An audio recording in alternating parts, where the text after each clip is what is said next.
Welcome to Write Your Book in a Flash with Dan Janal, the only podcast where you'll learn how successful people just like you have grown their businesses, expanded their influence, and made more money by writing a book.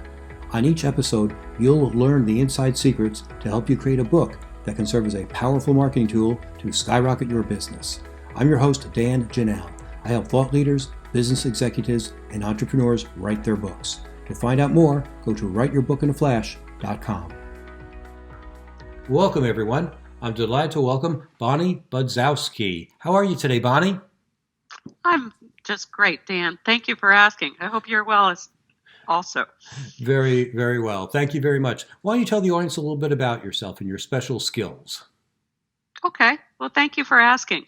So I am the owner or principal of a company called Gravitas Press.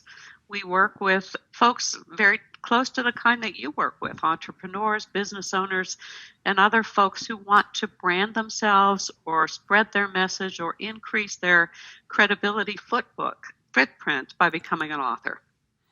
Fantastic. So you've worked with a lot of thought leaders writing their books. How do you see a thought leadership book different from a big business card book? Well, a thought leader book has to have something in it that's genuinely new, or genuinely engaging, or I'd call it a contribution to the conversation.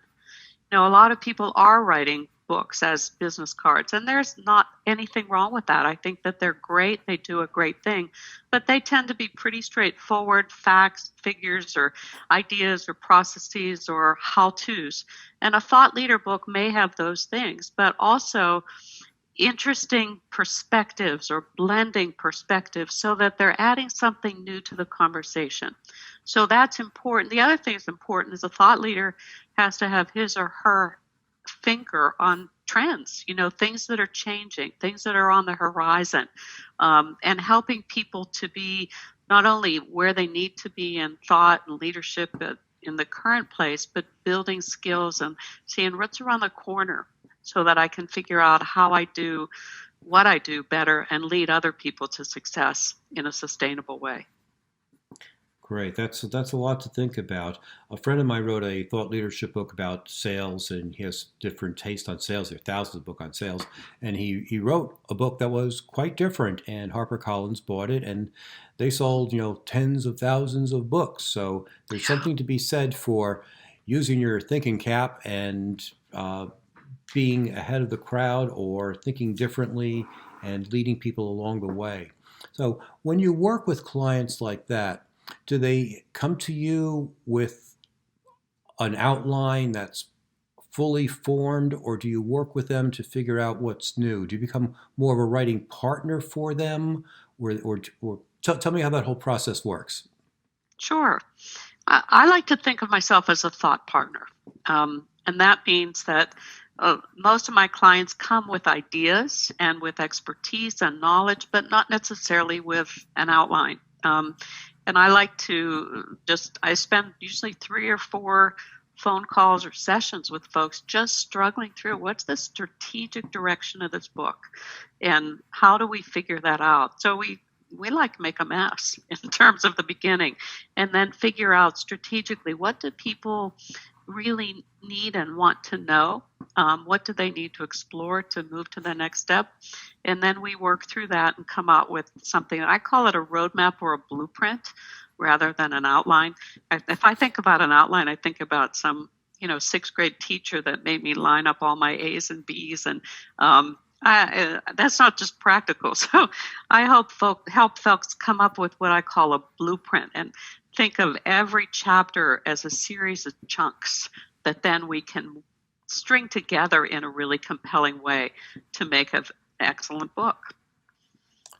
That's great. And in the green room, you told me that some of your clients actually take close to 2 years to write a book. Is that the average, or what could people expect? Most of my clients take somewhere between 12 and 18 months. Sometimes it takes up to 24 months, though. And that's typically somebody that's doing research, or we often work with folks who, they have a whole base of expertise, but part of their process is to interview other experts, so that it's not just their book. It's a book of a collection, or of input at least, and engagement with experts in the field. So that really, that adds some depth, but it takes some time. Yeah. Well, definitely. One of the other people that I've interviewed on my podcast is a professor, and he actually interviewed upwards of 150 people for his book, and he took 3 years to write the first draft, and then he tore it apart because the writing process helped him figure out where he wanted to go. So Sure. your clients are doing a lot of research as well. How do you help them decide what should be in the book and what shouldn't be in the book? Because a book can only be so many words, even a thought leadership book. How do you Right, make that right. painful decision of what to include and what not to include?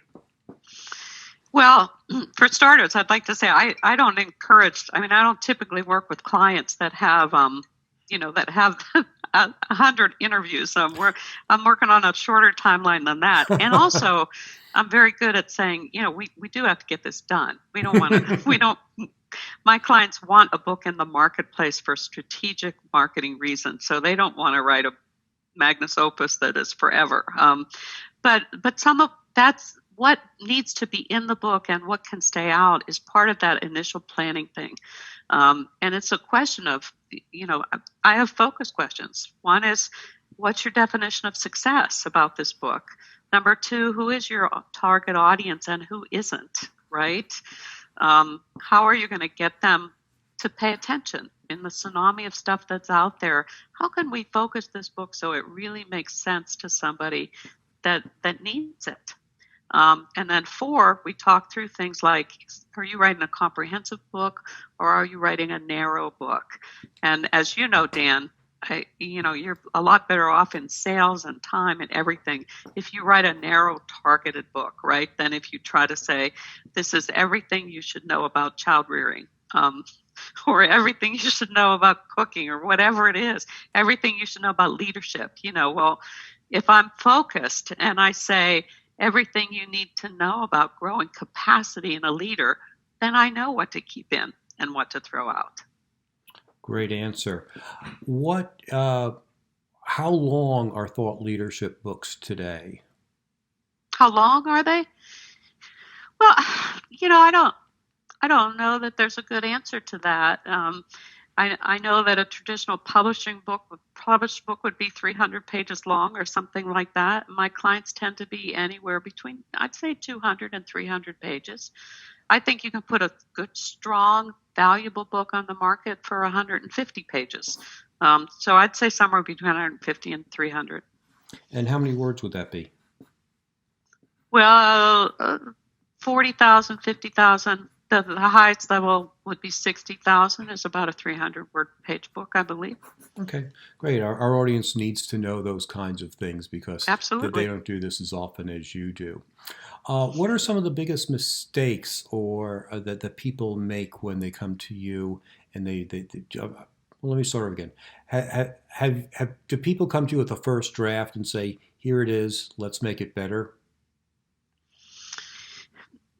People sometimes do. That's not, I'm not the very best person for that because I'm a strategist. When someone comes and they say, here's a draft, let's make it better, they're looking for an editor, a big picture editor or an editor. And we may well give people feedback that what we like to do is work with folks from the beginning so that we can ask those tight, strong questions that drive the book. Because if someone comes to you and they have a book that they want to publish and they've written it, they're already married to that book. And that doesn't mean it's bad. It doesn't mean it's just, I can't give that person the best value unless they're really willing to take a step back and look at it a little bit differently. And if somebody just needs an editor, I send them to an editor. Our whole firm we're thought leadership partners, often co-designers, co-writers, and even ghostwriters for thought partners or thought leaders, excuse me. Great, that helps explain. I was going to ask if you did see a first draft, what would be the common mistakes that you see? So we're not going to go there, but I wanted to let you know why I asked that question. You Yeah, of answered it. course. You answered it better I than I will tell could you, have can I asked say it. what I think the biggest mistake people make? Well, sure.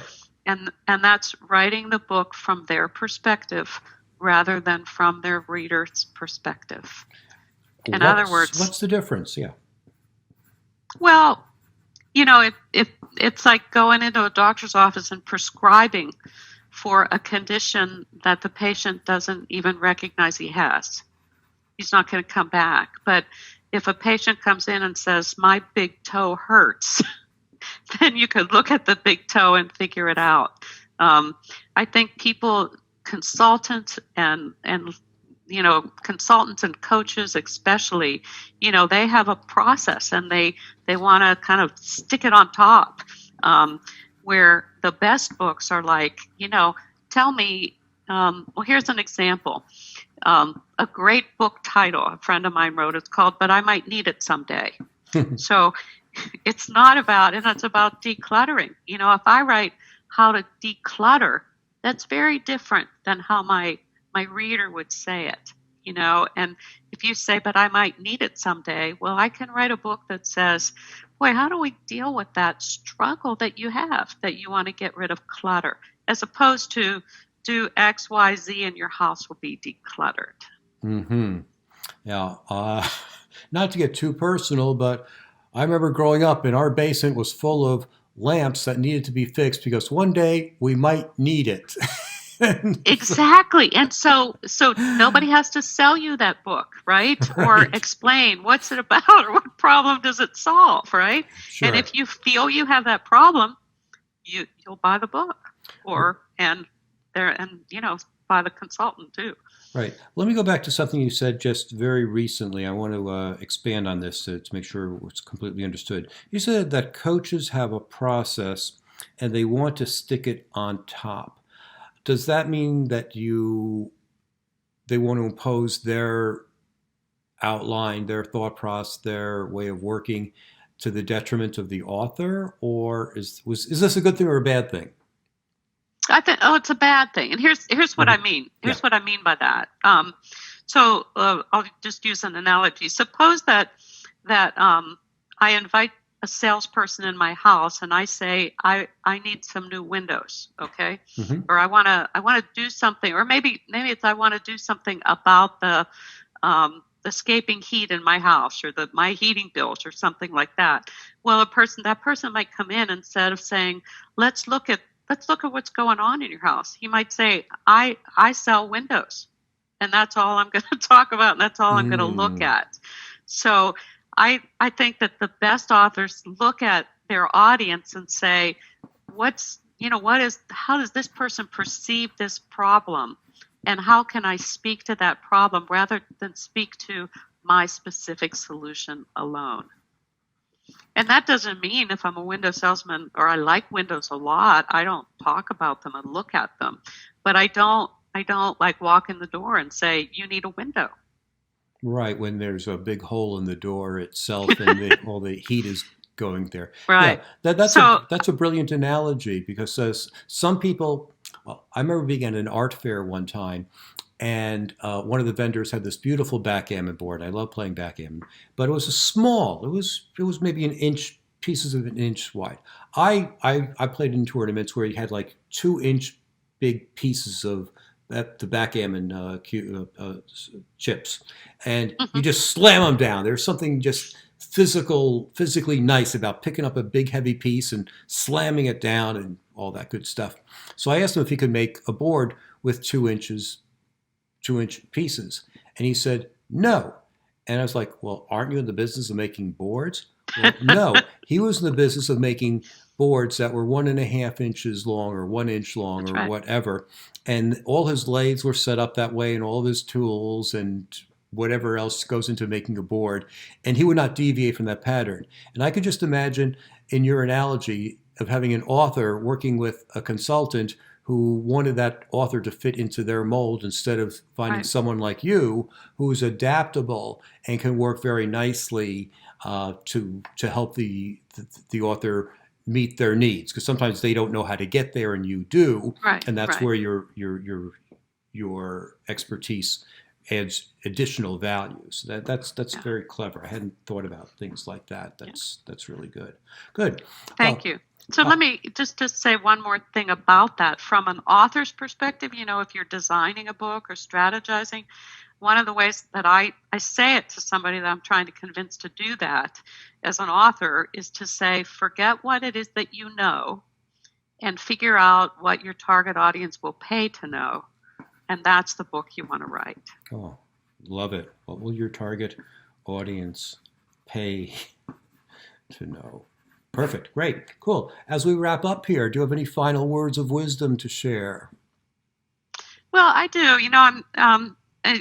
I heard a little bit about your target audience, or the people that are tuning into this broadcast, and that they struggle with getting a book out the door. They're looking for tips, and they're looking for ways to actually get a book project done. So what I would encourage them to do, my tip is to stop thinking about writing a book, but think about writing chunks of content that you're going to string together.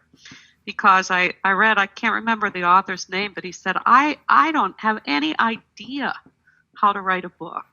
It's too much. I can't do it. But I can write one chapter. Mm-hmm. And to me, I can write one section of a chapter, and then I string them together. So if you can create a really good plan, a really good roadmap, and then do it in chunks, it all of a sudden becomes manageable. Anyone can write a book. Just do it in chunks. Fantastic. Those are words to live by. Bonnie, why don't you tell people who your ideal client is and how they can get in touch with you? All right. Well, thank you.